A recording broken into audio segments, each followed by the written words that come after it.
I was Tyler Vaughn, 32 years old, and my life had been carefully constructed to require absolutely nothing from anyone. Every morning at 6, I'd wake up in my modest Portland penthouse, the kind of place that whispered wealth rather than screaming it, and pretend I was just another guy heading to work. The truth was more complicated, but I preferred it that way.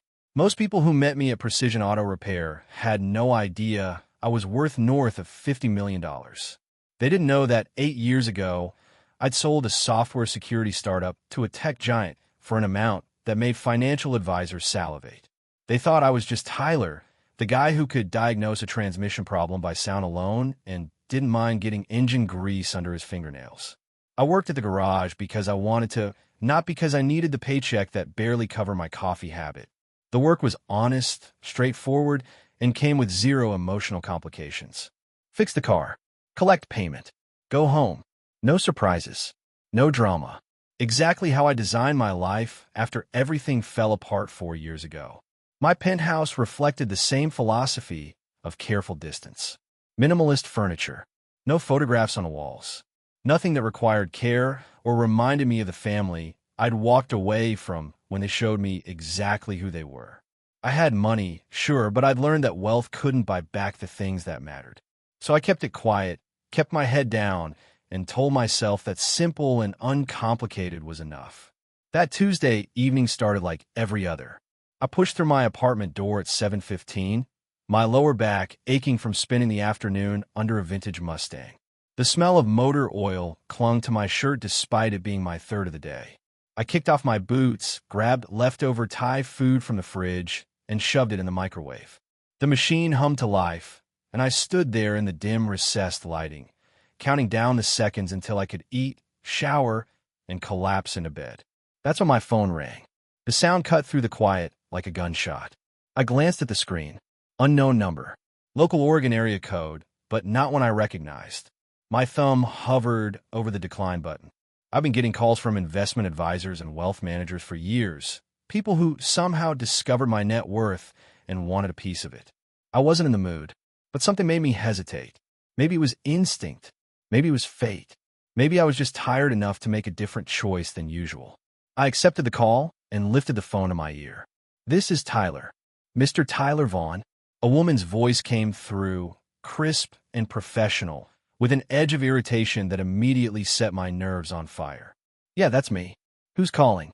"This is Principal Margaret Hayes from Maple Ridge Elementary School. Sir, you need to come pick up your daughter immediately. She's been waiting here for over an hour, and we're about to close." "Where are you?" My brain completely short-circuited. I actually laughed, a sharp bark of disbelief that echoed in my empty penthouse. "I think you've got the wrong number. I don't have a daughter. I'm not married. I'm not even dating anyone. I'm completely single." There was a pause. I heard papers shuffling on her end, the muted sound of a door closing. When she spoke again, her voice had hardened into something that made my stomach drop. "Sir, Harper Vaughn is 4 years old. Her emergency contact information lists you as her legal guardian, Tyler Vaughn, with this exact phone number and a Portland address. If you don't arrive within 45 minutes, we'll be forced to contact Child Protective Services and file a police report for child abandonment. Do you understand the severity of this situation?" The room tilted. The microwave beeped behind me, announcing my food was ready, but I couldn't move. My hand gripped the phone so hard my knuckles went white. "Listen to me very carefully. I do not have a child. There must be some kind of mistake in your system. Check the records again. Please. We've already verified everything multiple times, Mr. Vaughn. Harper has complete enrollment paperwork. Her emergency contact form lists your information, and she's been a student here for 6 months. She's 4 years old, and she's crying because no one has come to get her. Now, are you coming, or should I make the call to the authorities?" "What school did you say this was?" "Maple Ridge Elementary. We're 40 minutes outside Portland in the hill country near Forest Grove." My heart stopped. Forest Grove. That was where my parents had sent my sister Lila to that special program for years ago. The program that was supposed to help her after she got pregnant. The program she never came back from. "I'm on my way," I said, my voice barely above a whisper. The line went dead. I stood frozen in my kitchen, staring at my phone like it had just delivered news of the apocalypse. Harper Vaughn, a 4-year-old girl with my last name. The math was already forming in my head, cold and terrible and impossible to ignore. 4 years ago, my baby sister Lila had gotten pregnant at 22. Our parents, Daniel and Claire Vaughn, pillars of Salem's wealthy society, had been horrified. Not because they cared about Lila's well-being, but because an unwed pregnant daughter was a stain on the family reputation they'd spent decades cultivating. They'd given her an ultimatum: terminate the pregnancy quietly or leave and never come back. Lila had refused to terminate, so they'd thrown her out with nothing but garbage bags full of clothes and shame. I tried to defend her, tried to make them see reason, but back then I was still under their thumb. 28 years old and still financially dependent on them while I built my startup, still living in their world, still believing that family meant something. I'd searched for Lila for a year after that, posted on social media, hired a private investigator, called every shelter and clinic in Oregon. But my sister had vanished like smoke, and eventually I'd convinced myself she was gone for good. Started my company, sold it, made my millions, and never spoke to my parents again. Now, standing in my penthouse with my forgotten dinner cooling in a microwave, I realized the truth I'd been running from for 4 years. Lila had been out there the whole time, and she'd had a daughter, my niece. I grabbed my keys, my wallet, and my jacket and ran for the door. My Audi R8 roared to life in the underground parking garage, but I left it there and jumped into my backup vehicle, the beat-up pickup truck I kept for garage work. If I was driving into my past, I wasn't doing it in a car that screamed money. The highway stretched out before me, swallowed by darkness and the first drops of autumn rain. My wipers worked frantically, squeaking with each pass, barely keeping up with the downpour. The road was nearly empty, just me and the occasional truck roaring past, spraying water across my windows. 40 minutes, the principal had said. I made it in 32, pushing the old truck faster than it had moved in years. My mind raced even faster.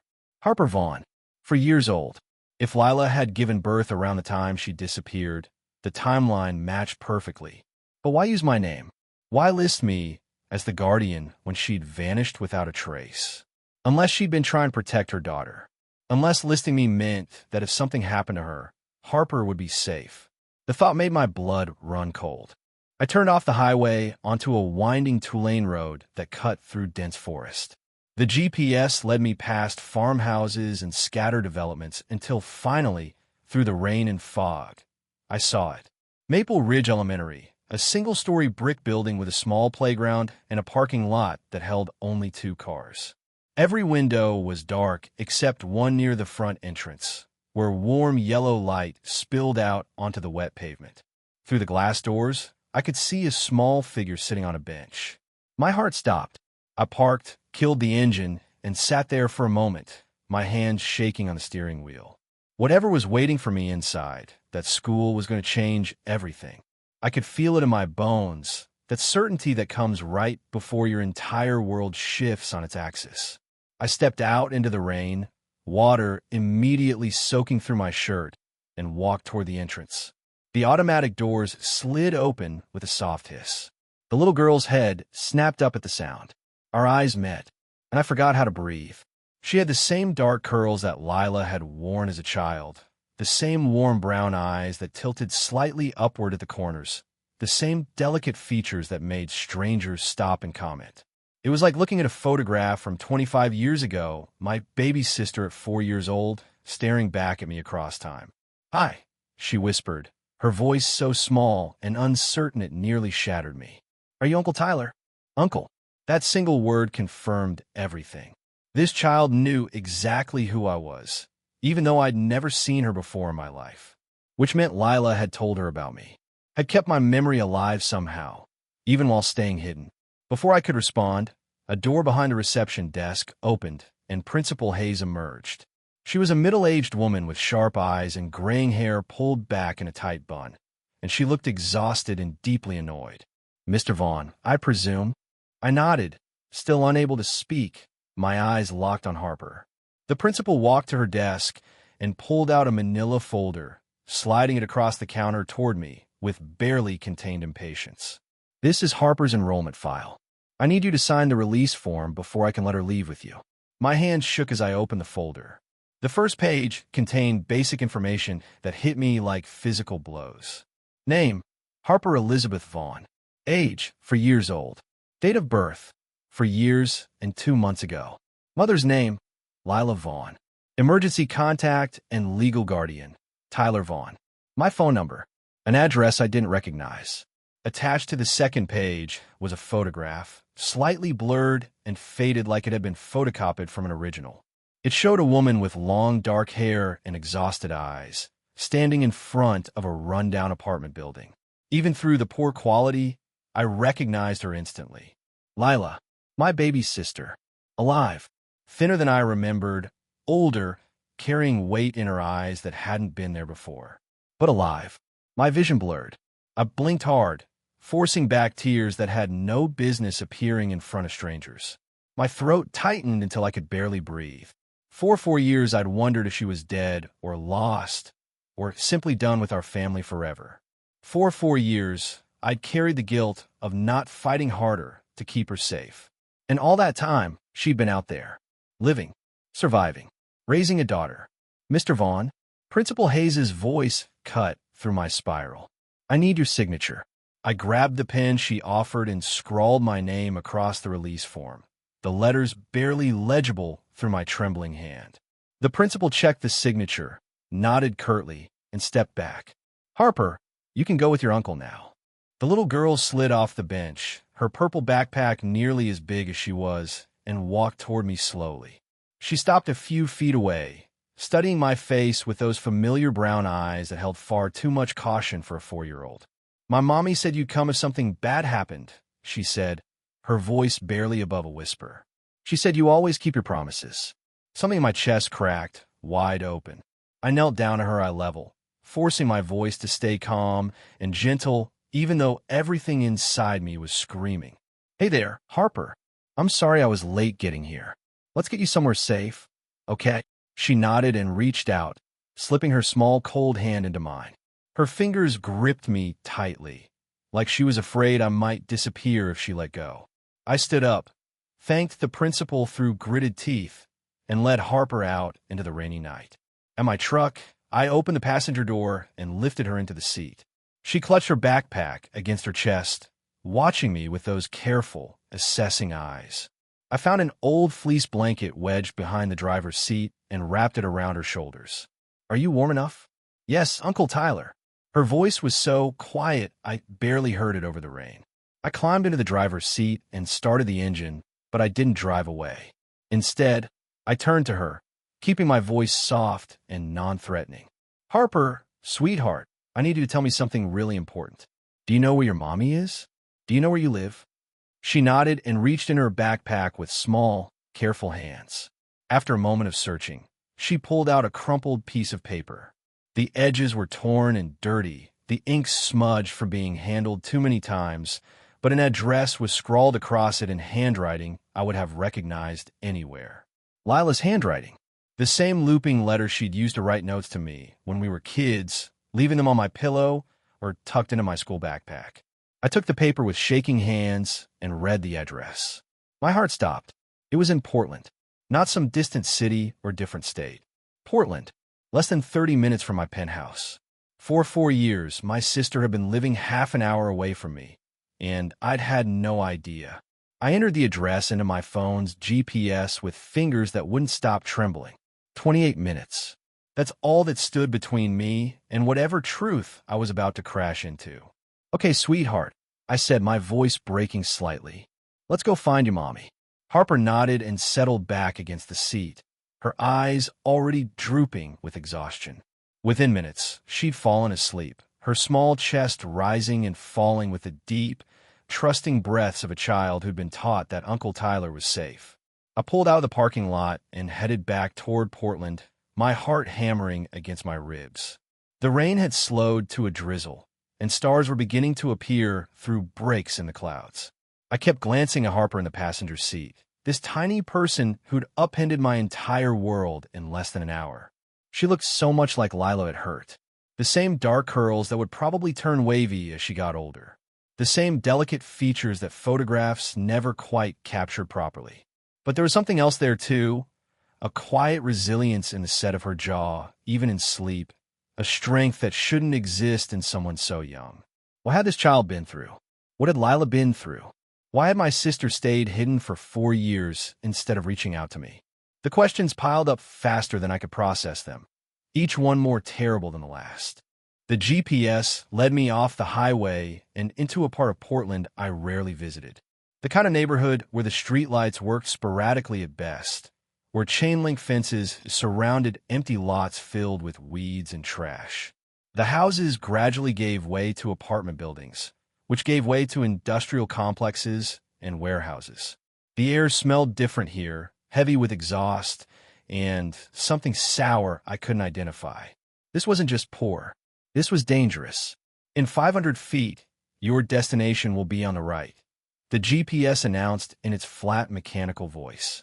My stomach clenched. I slowed down, scanning the street for numbers. Most of the buildings had no visible addresses, just graffiti and boarded windows. Then I saw it. A 3-story structure that might have been painted white decades ago, but was now gray with grime and mold. Several windows were cracked or missing entirely, covered with plastic sheeting that snapped in the breeze. A rusted chain-link fence surrounded a tiny courtyard filled with broken furniture and garbage bags that had split open, spilling their contents across the concrete. This couldn't be right. My sister, who'd grown up in a mansion in Salem with manicured lawns and heated floors, couldn't possibly be living here. But the address matched. I parked the truck and killed the engine, my hands frozen on the steering wheel. Harper stirred in her sleep, but didn't wake. For a long moment, I just sat there, staring at that decaying building, feeling dread pool in my gut like ice water. Then I opened my door and stepped out into the night. The courtyard gate was missing entirely, just empty hinges rusted to breaking. I walked through carefully, picking my way around trash and broken glass that crunched under my boots. The front door of the building hung crooked on its hinges, unlocked, barely attached. I pushed it open. The smell hit me immediately. A nauseating combination of mold, rotting food, human waste, and something sickeningly sweet that made my eyes water and my stomach heave. I pulled my shirt up over my nose and mouth, breathing through the fabric. The interior hallway was pitch black except for faint light bleeding in from outside. I pulled out my phone and turned on the flashlight. The weak beam revealing water-stained walls, exposed wiring hanging from the ceiling, and floor tiles that squelched under my boots with every step. Somewhere in the building, a baby was crying. Music thumped from behind one door, bass so loud the walls vibrated. Voices argued in Spanish behind another, angry and sharp. I checked the address again. Apartment 2C. 2nd floor. The stairwell reeked of urine and cigarette smoke. Each step groaned under my weight, the wood soft with rot. I tested each one before putting my full weight on it, terrified the whole thing would collapse and send me crashing through to the basement. The 2nd floor hallway was barely better. More darkness. More decay. Doors hung open to reveal empty rooms or huddled shapes I didn't want to examine too closely. But I kept walking, my phone's flashlight beam sweeping back and forth until I found it. 2C. The number was painted on the door in faded white, half scraped away by time or vandalism. The door itself was slightly ajar, hanging loose like someone had kicked it in and never bothered to repair it. My hand shook as I pushed it open.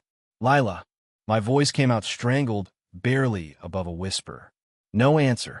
I stepped inside, my flashlight beam cutting through the darkness. The apartment was a single room, maybe 12 feet by 12 feet, with a tiny alcove that might have once been a kitchen. There was no furniture except a stained mattress on the floor and a rickety table, missing one leg, propped against the wall. The sink was piled high with dirty dishes, some covered in mold. The small refrigerator stood open, completely empty except for a few beer cans rolling loose on the bottom shelf. Shattered glass littered the floor near the window. Broken bottles. The sharp smell of alcohol mixing with the general rot. My flashlight beam swept across the room and froze. There on the floor beside the mattress was a body. No, The word ripped out of me. No, God, please no. I dropped to my knees, my phone clattering to the floor, the flashlight beam spinning wildly before settling on her face. Lila, my baby sister, lay motionless on her side, one arm stretched out, the other curled against her chest. Her hair, once beautiful and shiny, was now matted and tangled, streaked with gray that shouldn't exist on a 26-year-old woman. Her clothes hung off her frame, several sizes too large, revealing collarbones and ribs that jutted out at angles that shouldn't be possible on a living person. Lila, can you hear me? My hands hovered over her body, terrified to touch her, terrified of what I'd find. She didn't move. I pressed my trembling fingers to her neck, searching desperately for a pulse. For 5 agonizing seconds, I felt nothing but cold skin. Then, faint as a butterfly's wing, a flutter against my fingertip. Weak, irregular, but there. She was alive. Barely. I grabbed my phone with shaking hands, the flashlight beam illuminating her body in horrible detail. Bruises covered every visible inch of skin. Fresh ones, dark purple and angry, overlapping with older ones that had faded to sickly yellow-green.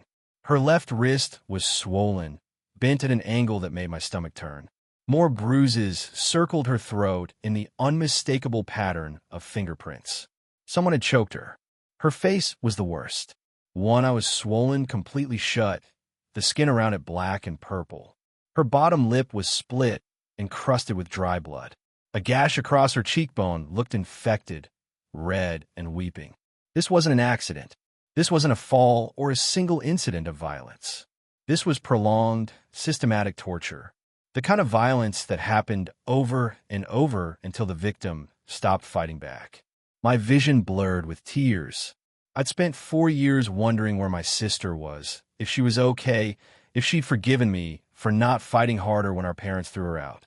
And all that time, she'd been here, less than 30 minutes from my penthouse, living in hell while I lived in luxury. I pulled out my phone with shaking hands and dialed 911. 911, what's your emergency? I need an ambulance immediately. My sister is unconscious. She's been beaten. I think she's been abused for a long time. Please, you have to send someone now. My voice broke halfway through, raw and desperate. Sir, what's your location? I gave him the address, barely able to form the words through my panic. The dispatcher's voice remained calm and professional, asking questions I could barely process. Was she breathing? Yes, barely. Was she bleeding?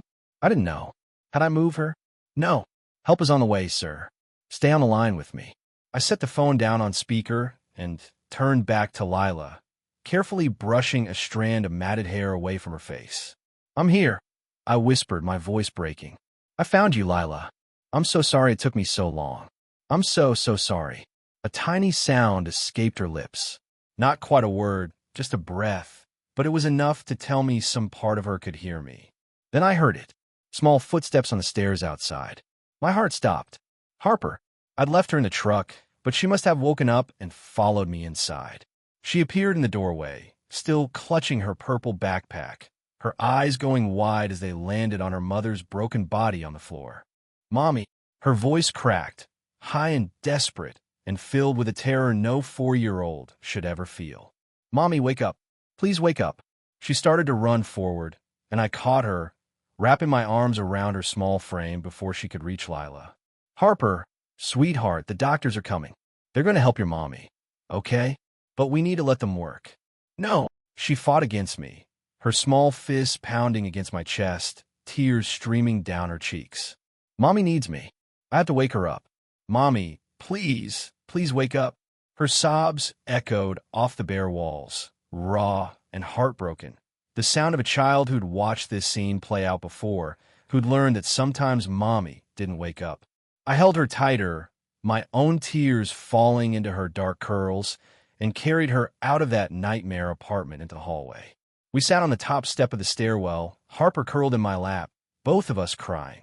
I rocked her gently, murmuring meaningless reassurances that everything would be okay, even though I had no idea if that was true. Sirens wailed in the distance, growing louder with each passing second. The paramedics arrived within 7 minutes, though it felt like hours. They rushed past us up the stairs, equipment clattering, radios crackling with urgent medical jargon I didn't understand. Police officers followed, asking questions I could barely answer through my shock, and Harper's continued sobbing. She's my sister. I haven't seen her in 4 years. I just found her like this. I don't know who did it. Please, just help her. They brought Lila out on a stretcher, an oxygen mask covering her face for lines already attached to her arm. Her eyes were still closed, her face deathly pale under the harsh hallway lights. Harper struggled violently against my hold, reaching for her mother, crying out words that would haunt my nightmares. Don't take my mommy. Please don't take her away. I'll be good. I promise I'll be good. I won't cry anymore. One of the paramedics, a young woman with kind eyes and dark hair pulled back in a ponytail, knelt beside us. Is this her daughter? I nodded, unable to speak past the lump in my throat. She can ride with you in the ambulance if she wants. We'll go to Portland General. I carried Harper down those rotting stairs and climbed into the back of the ambulance, sitting on the small bench while they worked on Lila. Harper pressed against my chest, her cries fading to hiccups and whimpers as exhaustion finally began to claim her. She fell asleep in my arms, thumb in her mouth, while the ambulance screamed through the night toward the hospital. I stared at my sister's unconscious form, at the monitors beeping steadily, at the paramedic checking her vitals with practiced efficiency. Questions thundered through my mind, each one more terrible than the last. Who did this to her?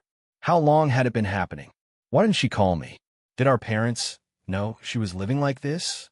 And the most terrifying question of all, if I hadn't gotten that phone call tonight from Harper's school, would I have found Lila at all? Or would she have died alone on that filthy floor while her 4-year-old daughter waited at school for an uncle who didn't know she existed? The hospital emerged from the darkness, bright and sterile and foreign.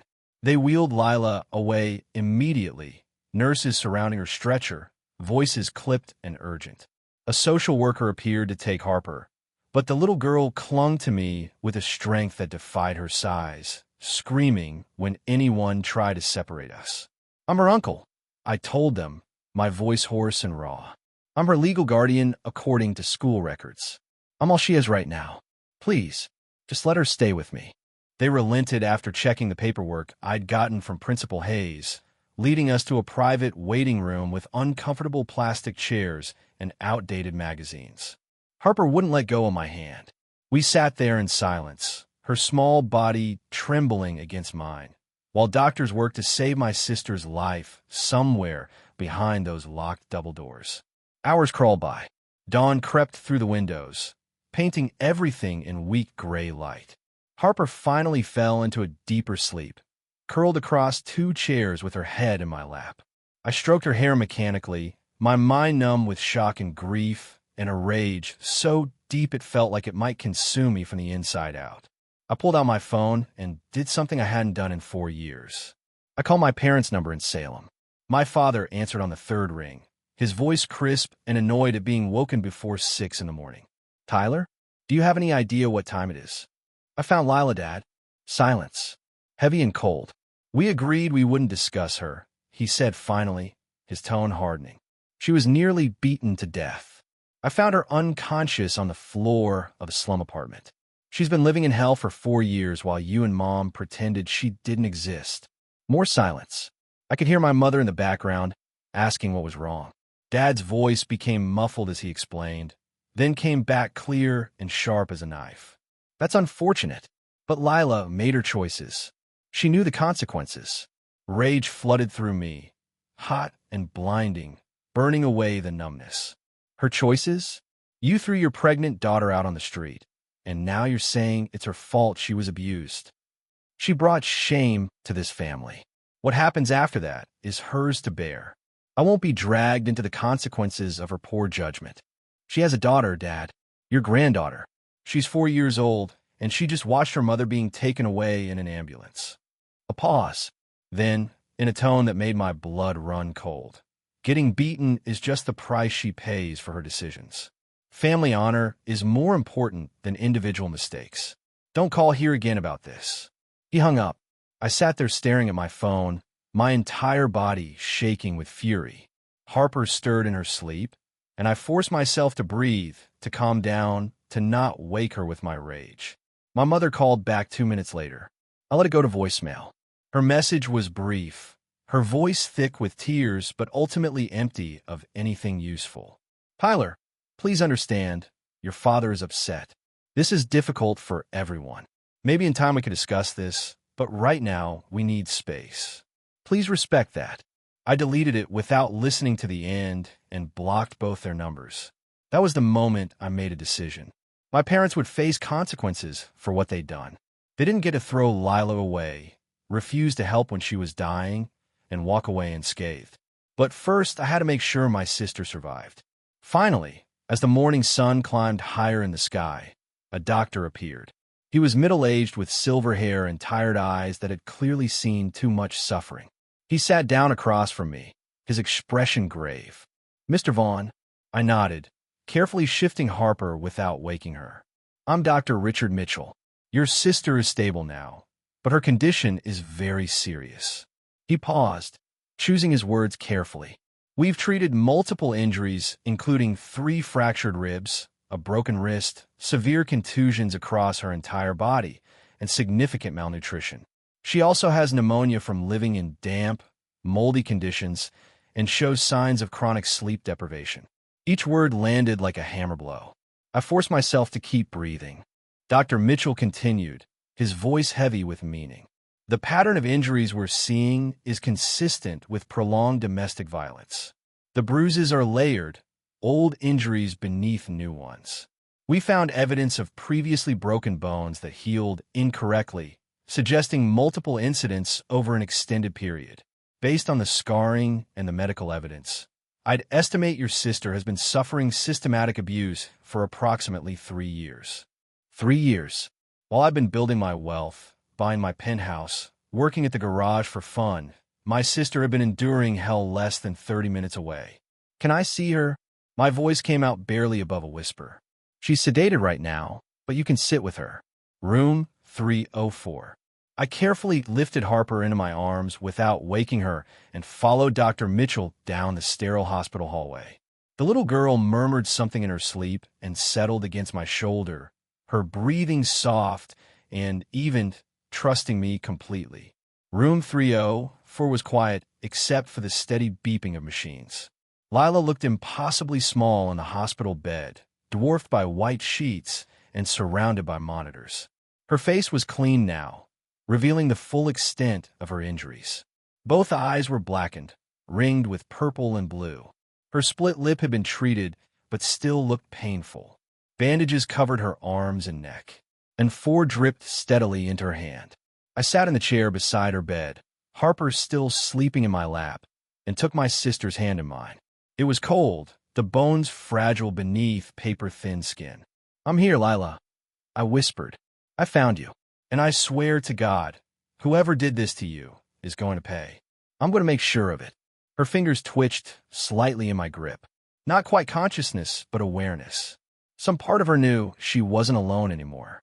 I stayed there as morning turned to afternoon, refusing to leave even when nurses came to check her vitals, even when my back screamed from the uncomfortable chair, even when Harper woke up crying for her mother and I had to explain again that the doctors were helping, that everything would be okay. Around 3 in the afternoon, Lila's eyes finally fluttered open. She stared at the ceiling for a long moment, confusion clouding her features. Then her gaze found me. Recognition flashed across her face, followed immediately by something that looked like shame and terror combined. Tears welled in her eyes and spilled over, tracking down her bruised cheeks. "Tyler." Her voice was barely a whisper, raw and broken like she hadn't used it in days. "I'm here, Lila. You're safe now." "Harper." Panic entered her voice. She tried to sit up and gasped in pain, collapsing back against the pillows. "She's right here. She's okay." I adjusted Harper in my lap so Lila could see her. "She's been asleep for a bit." At the sound of her mother's voice, Harper's eyes opened. For a moment, she just stared, as if she couldn't believe what she was seeing. Then her small face crumpled. "Mommy!" She scrambled from my lap onto the hospital bed, throwing her arms around Lila as gently as a 4-year-old could manage. Lila wrapped her good arm around her daughter and broke down completely, sobbing into Harper's hair. "I'm sorry, baby. I'm so sorry. Mommy's okay now. Everything's going to be okay." But we both knew that was a lie. Nothing about this was okay. Nothing would be okay for a very long time. Over the next hour, between bouts of crying and exhaustion, Lila told me everything. The words came in fragments, disjointed and painful, like she was pulling shrapnel from a wound that had never healed properly. 4.5 years ago, she'd met Miles Ashcroft at an upscale coffee shop in Salem. He'd been charming, well-dressed, drove a luxury car, and said all the right things. He'd claimed to work in commercial real estate development, talked about investment properties and future plans. He treated her like she was the most important person in the world. Lila, 22 and naive, fell hard and fast. When she got pregnant 6 months later, Miles disappeared, blocked her number, quit his job, vanished like he'd never existed. Terrified and alone, Lila told our parents over Sunday dinner. She'd been hopeful they'd support her, help her figure things out. Instead, our father Daniel exploded. He'd called her names I won't repeat, told her she'd brought shame on the Vaughn family name, demanded she handle the situation appropriately. When Lila refused to terminate the pregnancy, Dad threw her out, literally packed her belongings in garbage bags and left them on the mansion's front porch in the rain. Told her never to come back, that the Vaughn family had no daughter named Lila. Our mother Claire had stood silent through the whole thing, crying quietly but never once speaking up in Lila's defense. I tried to intervene, Lila said through her tears. I'd argued with Dad, even threatened to leave with her. But I was still financially dependent on them at that point, still building my startup, still living in their world. Lila had told me to stay, said she'd be fine, and walked away into that rainy night with nothing but 2 garbage bags and a pregnancy she'd face alone. For the next year, she survived on her own, worked 3 minimum wage jobs while pregnant, slept in her car for 2 months, finally scraped together enough for a tiny studio apartment. She gave birth to Harper in a free clinic with no family present. No one hold her hand or tell her she was doing okay. She named her daughter Harper after our grandmother, the only family member who'd ever shown her unconditional love. And she'd used my name on all of Harper's paperwork because I was the only person she still trusted in the world, even if she was too ashamed to reach out. Then, about 2 years after Harper was born, Miles reappeared. He showed up at her apartment late one night, drunk, claiming he'd changed. Said he wanted to be a father, wanted to make things right. Lila, exhausted and alone and desperate for help with a toddler, made the worst decision of her life. She let him in. At first, it seemed okay. Miles was sober for a few weeks, played with Harper, brought groceries. But it was all an act. Within a month, he'd moved in completely and taken control of everything. He monitored her phone, controlled what little money she earned, isolated her from the few friends she'd managed to make. The first time he hit her was over burnt toast, a slap across the face that left her ear ringing. He apologized, cried, promised it would never happen again. It happened again the next week, and the week after that. And it wasn't just slaps anymore.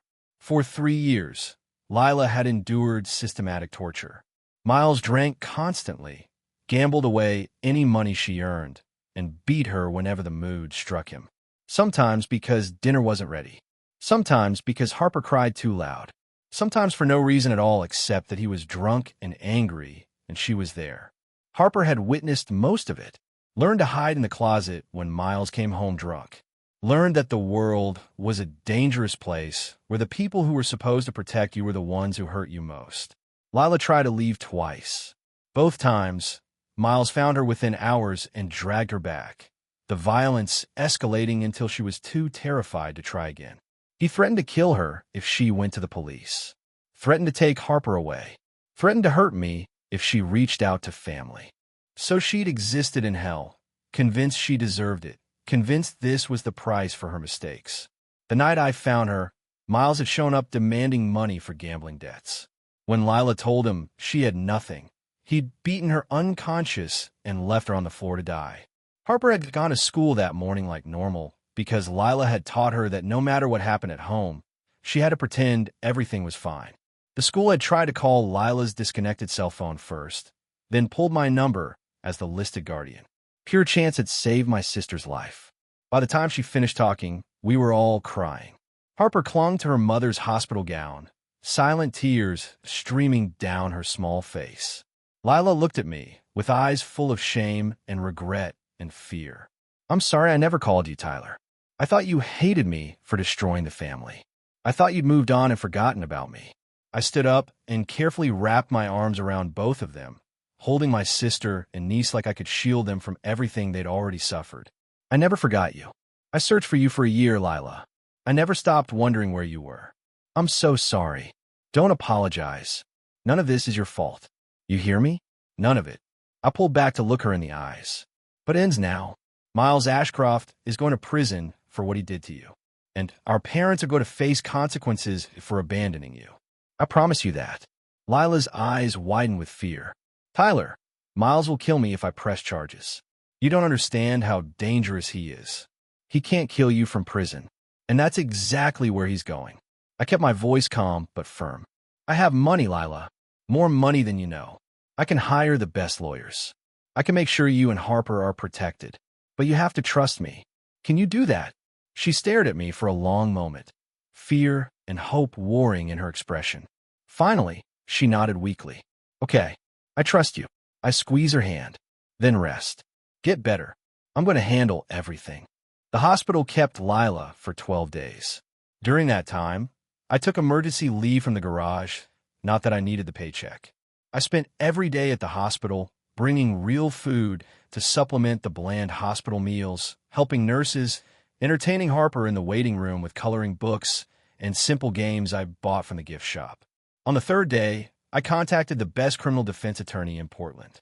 Her name was Rebecca Santos, and she specialized in domestic violence cases. When I explained the situation and mentioned I could pay whatever her fees were, she cleared her schedule and met me at the hospital that afternoon. Rebecca was in her 40s, sharp-eyed and no-nonsense, with a reputation for absolutely destroying abusers in court. She interviewed Lila for 2 hours, taking detailed notes, asking questions that made my sister cry, but were necessary for building the case. When she finished, Rebecca turned to me with a grim expression. "This is one of the worst cases of sustained domestic violence I've seen in 15 years of practice. But the evidence is overwhelming. Hospital records, photographs of injuries, witness potential from neighbors. If we can get the victim to testify and gather corroborating testimony, Miles Ashcroft will spend significant time in prison." "How significant?" I asked.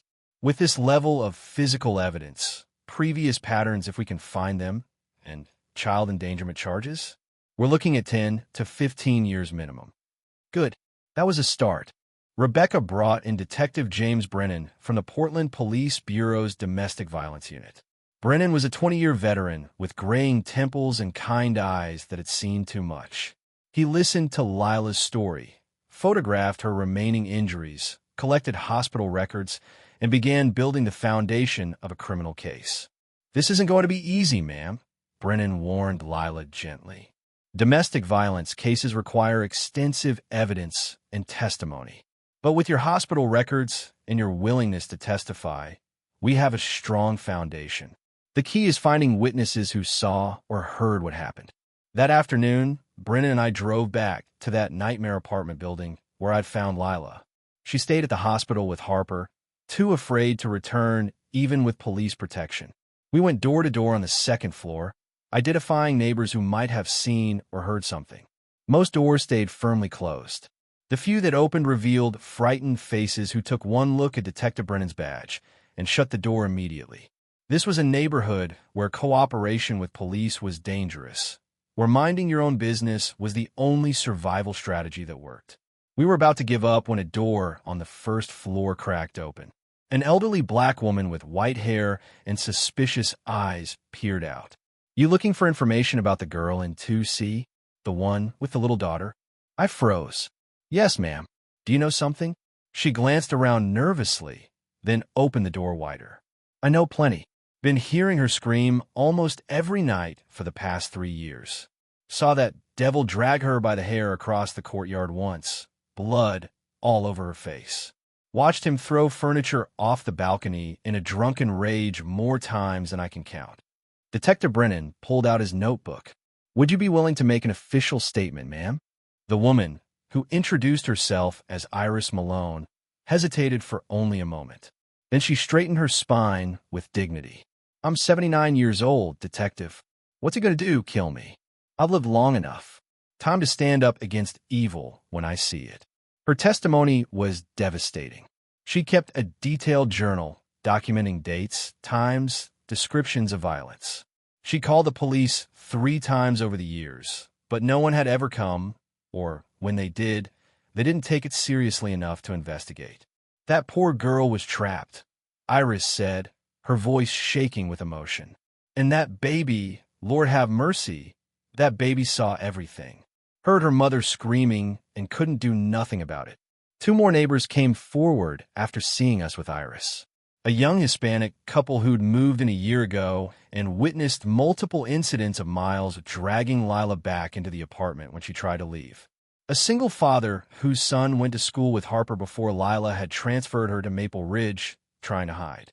By the end of the day, we had 4 solid witness statements. Combined with Lila's testimony, the hospital records, Dr. Mitchell's medical opinion about systematic abuse, and photographs of her injuries, the case against Miles Ashcroft was becoming ironclad. But Miles himself had vanished. According to neighbors, he hadn't been seen since the night he'd beaten Lila unconscious. His construction company confirmed he'd stopped showing up to work 2 weeks earlier. His phone was disconnected. He'd gone aground, either aware that police might come looking or simply moving on to his next victim. Detective Brennan put out a warrant for his arrest. He'll surface eventually. They always do. Men like this can't stay hidden forever. And when he does, we'll be waiting. In the meantime, I made arrangements for Lila and Harper's future. I found a family therapist who specialized in domestic violence trauma and booked sessions for both of them. I enrolled Harper in a new school closer to my penthouse with excellent counselors. I bought clothes, toys, everything a 4-year-old needed. And I started making calls to my wealth management team. I need you to set up a trust fund, I told my financial advisor. $5 million. Beneficiaries are Tyler Vaughn and Harper Vaughn. Lila gets full access immediately. Harper's portion is held until she's 25. Of course, Mr. Vaughn. May I ask? No questions. Just do it. I also call my real estate agent. Find me a house. For bedrooms minimum, good neighborhood, excellent schools, secure. Budget is $3 million. I want to close within 2 weeks. If my sister and niece were going to rebuild their lives, they were going to do it with every advantage my money could provide. 6 weeks after I found Lila, Detective Brennan called with news. We got him. Miles Ashcroft was picked up at a DUI checkpoint in Seattle. He's being extradited back to Portland. Arraignment is scheduled for Monday. My heart hammered. Is he in custody? He will be. Seattle PD is holding him until we can transport him. He's not going anywhere, Mr. Vaughn. I hung up and immediately called Rebecca Santos. They found him. Good. Let's destroy him. The arraignment was held in a Portland courthouse 3 days later. I sat in the gallery with Lila and Harper. My sister wore a simple dress I bought her. Her bruises finally faded enough to cover with makeup, though the haunted look in her eyes remained. Miles was brought in wearing an orange jumpsuit and handcuffs. He'd lost weight, his face haggard and unshaven, eyes darting around the courtroom nervously. When his gaze landed on Lila, his expression twisted into something ugly and threatening.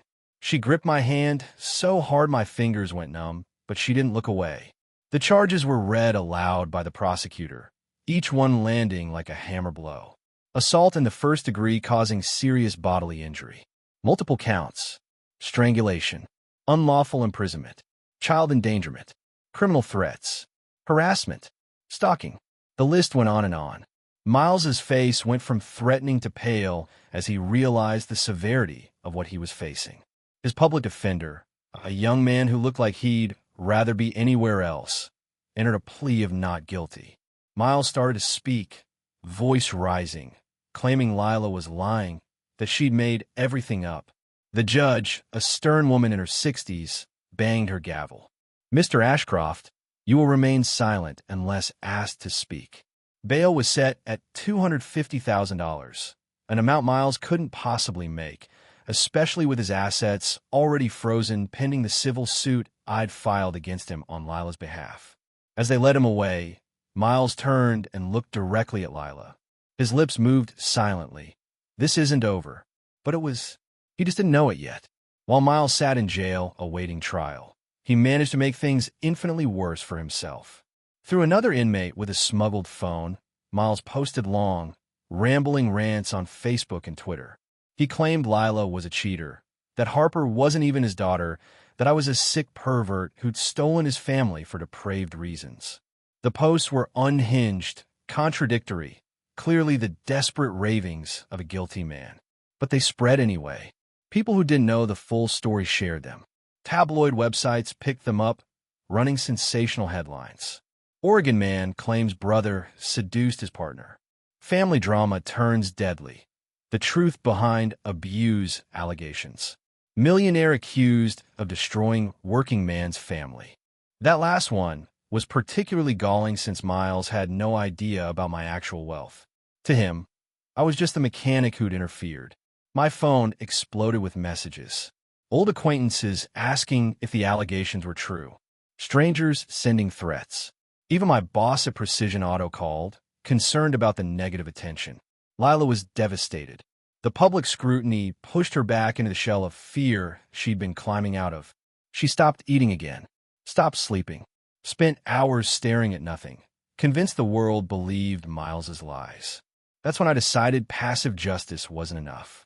Miles needed to be destroyed so thoroughly that no one would ever believe another word from his mouth.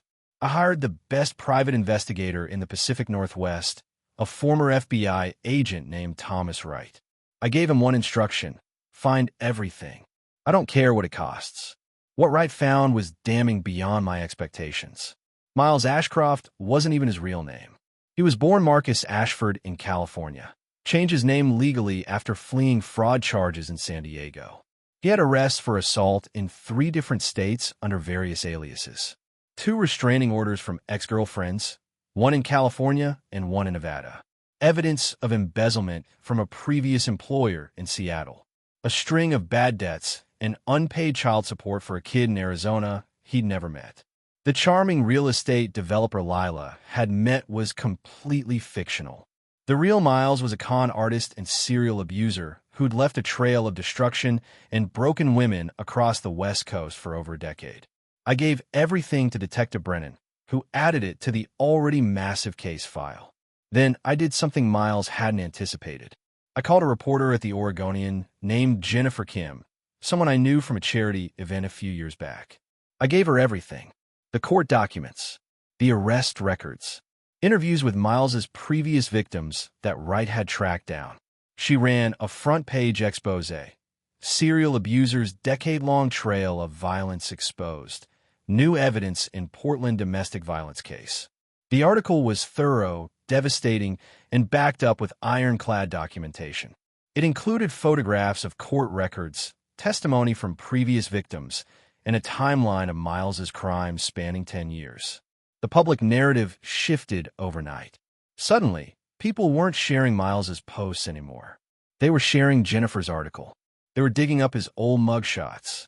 They were connecting the dots between his current charges and his pattern of violence. The social media accounts he'd used from jail were shut down. His lawyer filed motions claiming prejudicial publicity, all of which were denied since the information was part of public record and relevant to the case. By the time the trial date arrived, Miles Ashcroft's reputation was in complete ruins. The trial began on a cold morning in late October. I'd taken full leave from the garage, telling my boss I might not be back. The truth was I didn't need the job. I'd only kept it because I liked the work, liked the simplicity of fixing problems that had clear solutions. But this problem required different tools. Money, power, the full weight of resources I'd been holding back. Rebecca Santos had assembled a prosecution team that included expert witnesses, medical professionals, psychologists specializing in trauma, and a mountain of evidence that would be impossible to refute. The trial lasted 3 weeks. Lila testified on the 4th day. She walked to the stand with her head held high, wearing a conservative suit I'd bought her hands shaking but her voice steady. For 2 hours, she described in excruciating detail what Miles had done to her over 3 years. The courtroom was silent except for her voice and the occasional gasp from the gallery. The jury, 7 women and 5 men, watched with expressions that ranged from horror to barely contained rage. When the defense attorney tried to question her credibility, Rebecca objected so forcefully the judge sustained it immediately. Dr. Mitchell testified about the medical evidence, the pattern of injuries, the healed fractures, the signs of chronic starvation and sleep deprivation. His testimony was clinical and devastating.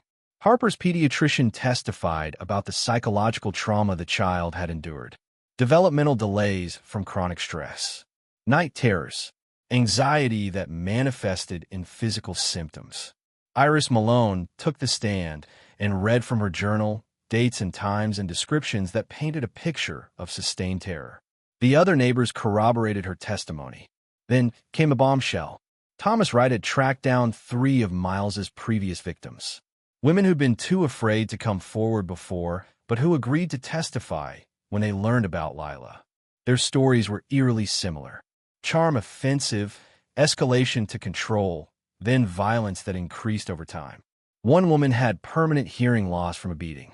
Another had nearly died from strangulation. The pattern was undeniable. Miles's defense was pathetic.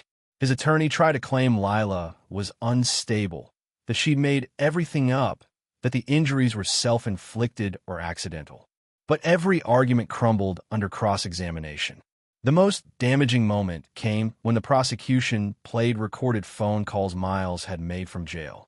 Calls where he threatened Lila, threatened me, promised he'd finish what he started when he got out. The jury's faces went from sympathetic to disgusted.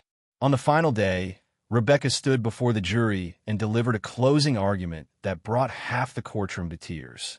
She spoke about Lila's suffering, Harper's stolen childhood, and the systematic cruelty Miles had inflicted without remorse.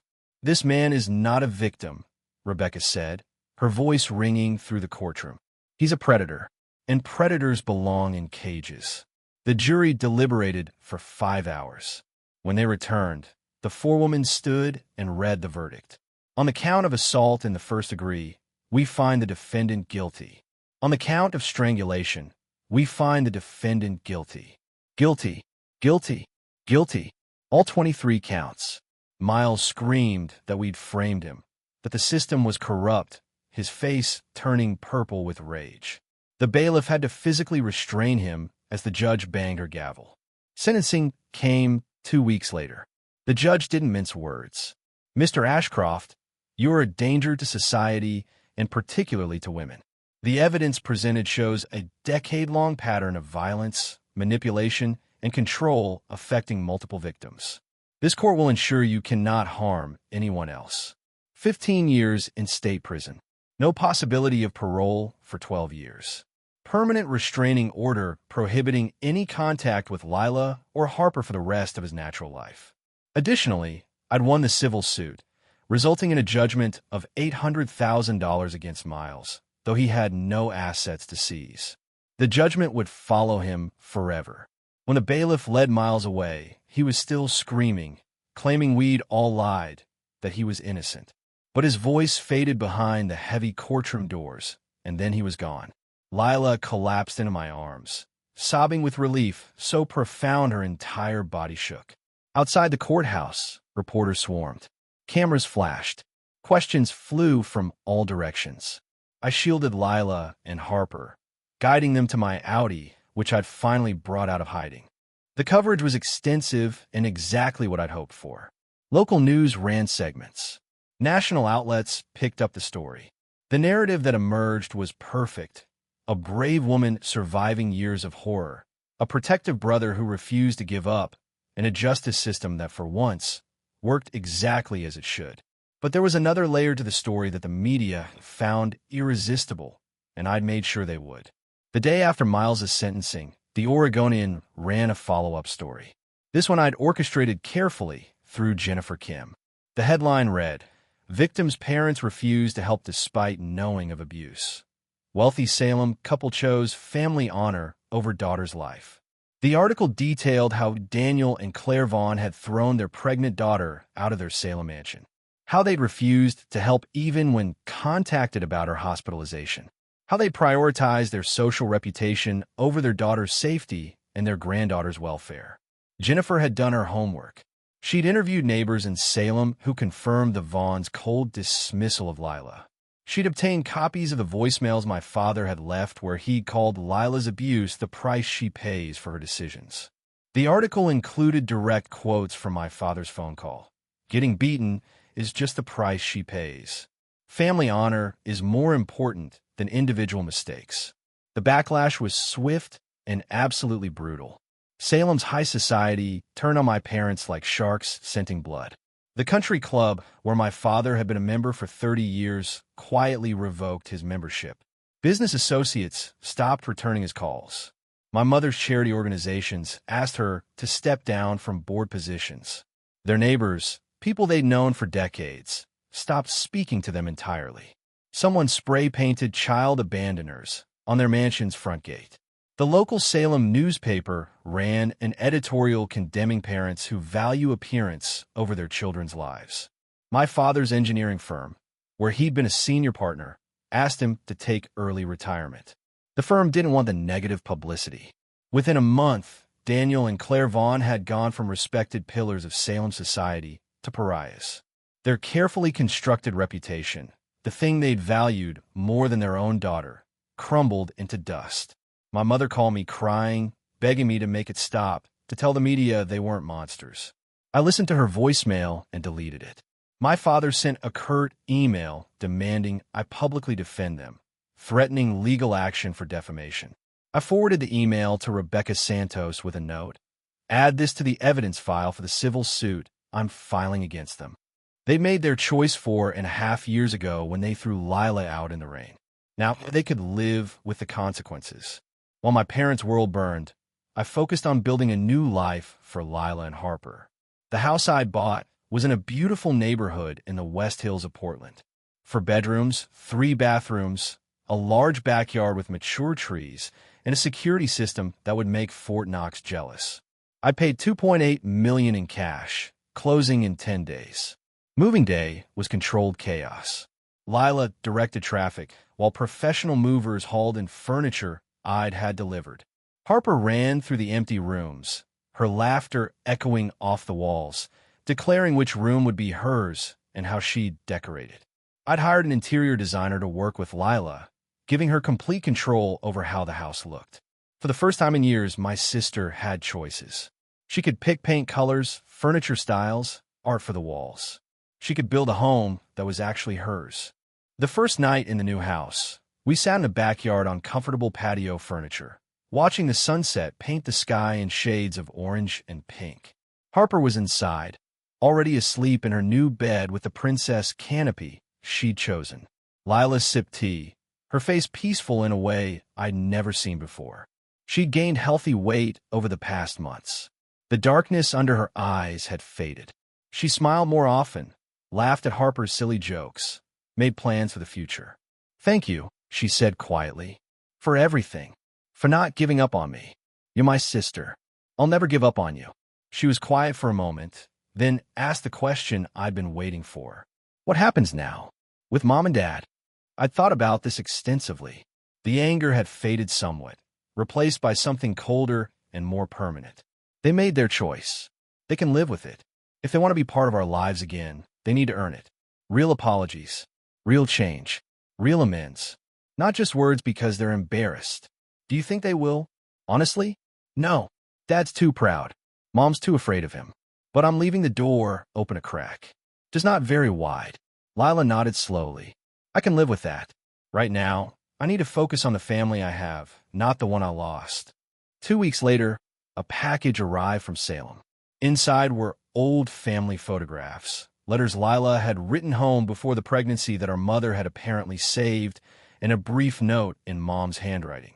"We're sorry we weren't there when you needed us. We hope someday you can forgive us. We love you, Mom and Dad." Lila cried over those photographs for hours, touching the faces of the people we used to be before everything shattered. But she didn't call them, didn't write back. She put the photos in a box in her closet and closed the door. Maybe someday, she said when I asked if she was okay. But not today. Today, I need to heal. I understood that completely. With Lila and Harper settled and safe, I turned my attention to the next phase. I was done pretending to be just a mechanic. Done hiding my wealth. Done living small. I quit precision auto repair, thanking my boss for the years of simple, honest work. Then I did something I'd been planning for months. I opened my own business. Not a small garage, but a full automotive restoration and customization shop. Vaughn Elite Motors. I bought a 15,000 square foot facility, hired 10 of the best mechanics and fabricators in the Northwest, and invested $2 million in state-of-the-art equipment. Within 6 months, we had a waiting list of clients willing to pay premium prices for premium work. Classic car collectors, wealthy executives wanting custom builds, even a few celebrities who heard about us through word of mouth. The business wasn't just about money, though the revenue was substantial. It was about building something legitimate, something I could be proud of, something that employed skilled workers and contributed to the community. I also established the Vaughn Foundation, a nonprofit dedicated to helping domestic violence survivors. $5 million in initial funding, with a mandate to provide housing assistance, legal support, counseling services, and job training. Lila became the foundation's first board member. Harper, in her own small way, became its inspiration. The foundation's first project was renovating the apartment building where I'd found Lila. I bought the entire structure for $500,000, invested another $1 million in complete renovation, and converted it into transitional housing for women and children escaping abuse. Rent-free for the first year, with job training and support services on site. Iris Malone, the elderly woman who testified against Miles, became the building's manager. She ran it with the same fierce dignity she'd shown in court. "This is how you change the world," she told me at the ribbon-cutting ceremony. One rescued soul at a time. As my business grew and the foundation expanded, something unexpected happened. People started coming to us. It started with a phone call from Portland Children's Services 6 months after Miles's conviction. "Mr. Vaughn, this is Linda Chun from CPS. Your name came up in our system as someone who's helped family members in crisis. We have a situation. A young woman, 19 years old, pregnant, being thrown out by her family for refusing to terminate. She has nowhere to go. We're wondering if you might know of any resources." I looked at Lila. She was listening to my side of the conversation, understanding dawning in her eyes. We'd been exactly where that young woman was. We knew that desperation. "What's her name?" I asked. Her name was Jessica Martinez. She stayed in our guest room for 4 months while getting on her feet. Lila mentored her, shared her story, helped her navigate the social services system I'd learned inside and out. The foundation helped Jessica find permanent housing, job training, and when her baby was born, we were all there in the hospital waiting room. After Jessica came more people.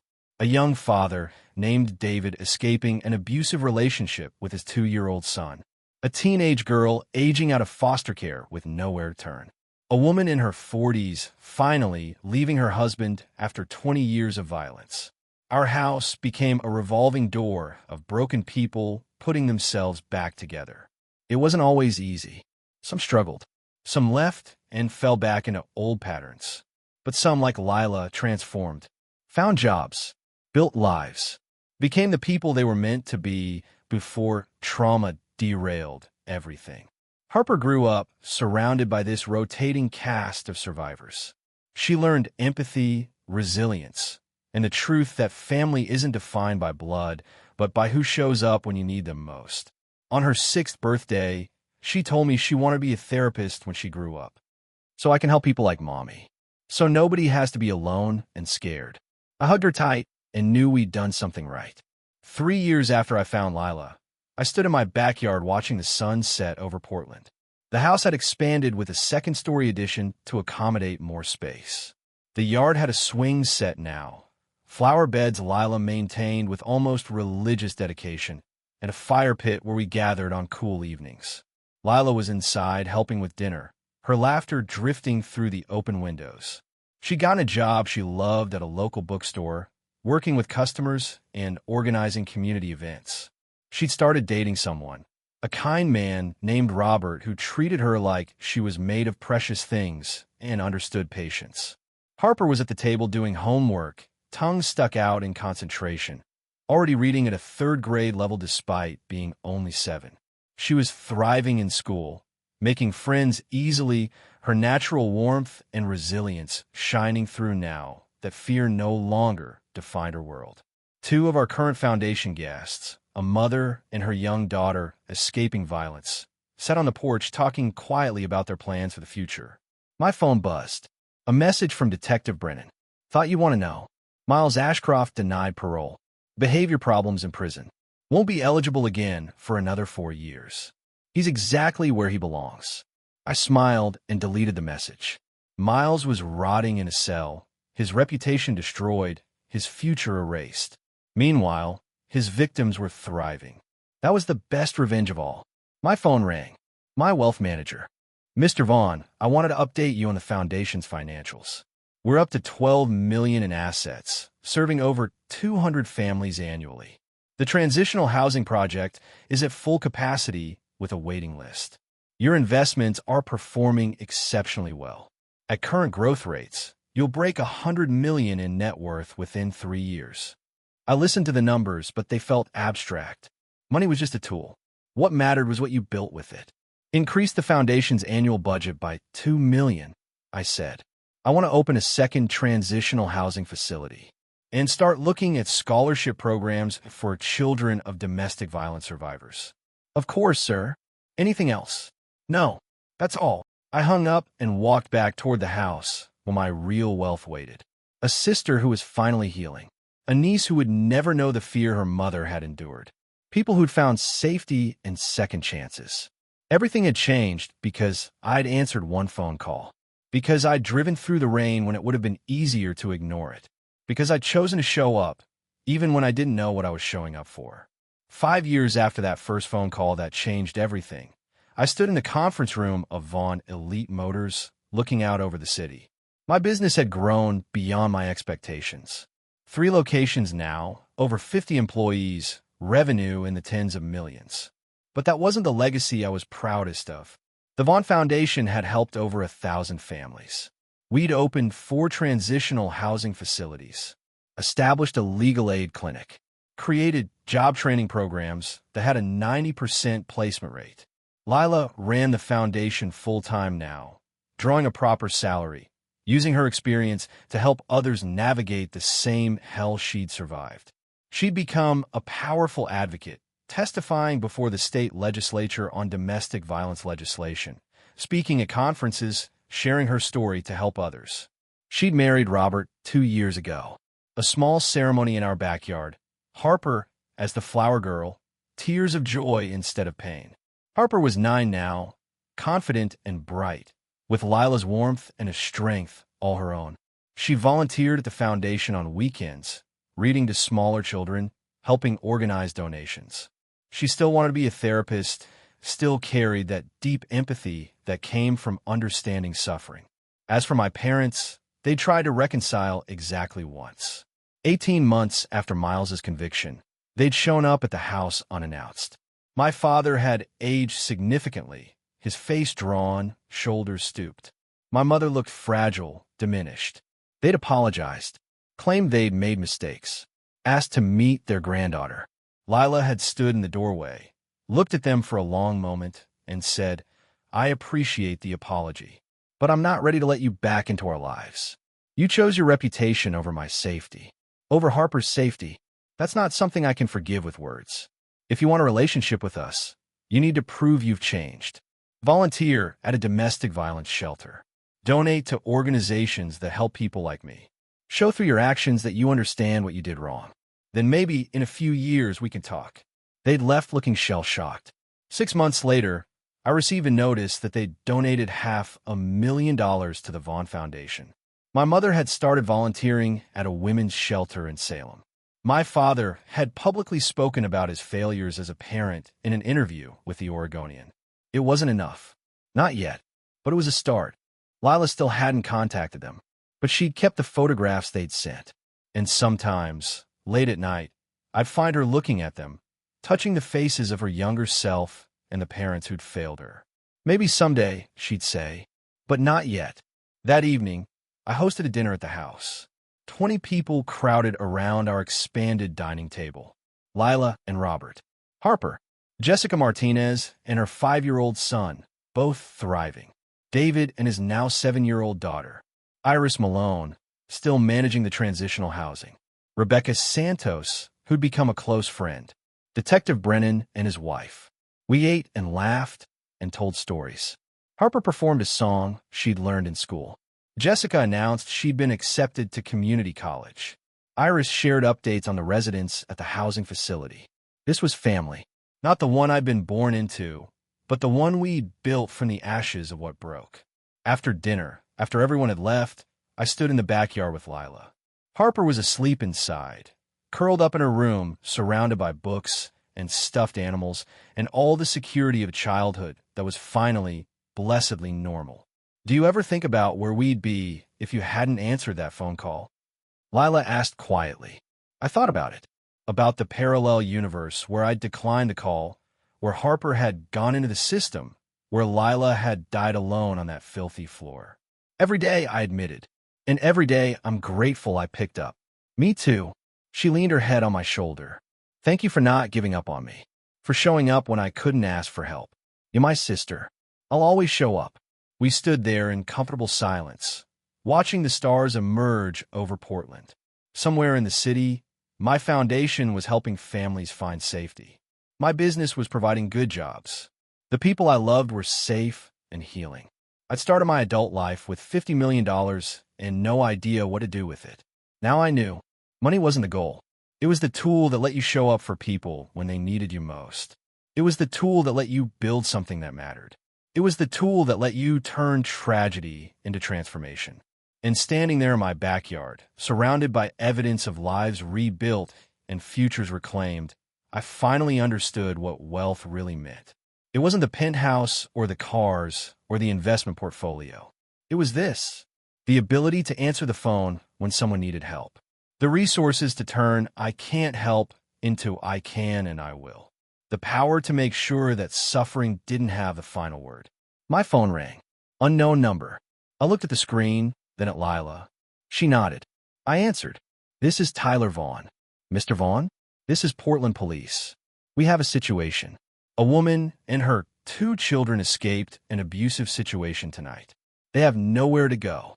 Someone gave us your name. I smiled. Give me the address. I'm on my way. Because some people are born into families that protect them. And some people have to build those families from scratch, one rescued soul at a time. I'd spent 32 years thinking I was alone. That wealth without purpose was enough. Turns out I was wrong. This right here was enough. This was everything. And I'd keep answering that phone, keep showing up, keep building for as long as people needed help. Because that's what family does. And I finally had a family worth fighting for.